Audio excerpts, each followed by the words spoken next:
Sa iba pang balita, isang pulis ang natakasan at nabaril pa ng tinutugis niyang kilabot umunong pusher sa Caloocan. Ang suspect, sumuot pa sa kanal. Balita hatid ni Mark Zambrano, exclusive. Sa kuha ng CCTV, tahimik ang lahat sa kahabaan ng Durian Street sa Barangay 178, Camarin, Caloocan, pasado alas 11 ng umaga kahapon. Nang biglang umalingaw-ngaw ang mga putok ng baril. Makikita ang pagsemplang ng isang motorcycle rider at pagtakbo nito na tila umiika sa gilid ng kalye bago kumaripas papalayo. Ayon sa Caloocan Police, ang lalaking ito ay isang kilabot na pusher na minsang naging third most wanted drug personality ng EPD noong 2012. Pinaputukan umano nito ang mga pulis na sumita sa kanya at nagtago sa loob ng isang malapad na kanal. Tinamaan sa kaliwang hita si PO3 Salvador Agama na ligtas na at nagpapagaling.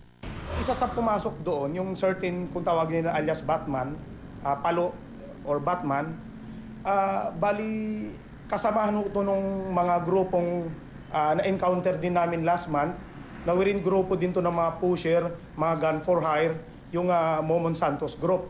So yung Batman na yun, isa yun sa mga triggerman niya. Nagkalat ang basyo ng hinihinalang 9mm pistol sa lugar na dinaanan ng suspect. Napuruhan din ang gate na ito. Kinailangan pampasukin ng mga pulis ang kanal at buksan ng mga manhole para makita ang suspect, pero nakatakas na ito. Iniwan nito ang helmet at kalibre 45 sa loob ng kanal. May nakapagtimbre naman agad sa mga pulis kung saan nagtatago ang tatlo pang kasama ng suspect, kaya agad nilang pinasok ang maliit na tindahang ito. 3 suspect ang nasa kote, kabilang ang 2 umamin na gumagamit sila ng shabu. Ginamit ko po. Gumagamit po ako, pero hindi po kami kami talaga. Ako minsan lang, sir. Nagugas po ako ng pinggan, bigla po ako nadamay. Po, pinasok na nila kami. Pinadapa kami nila. Nakuha sa 3 ang isang set ng poker chips at mga sachet ng pinaghihinala ang shabu. Patuloy ang manhunt operation para sa iba pang miyembro ng grupo. Mark Zambrano, GMA News.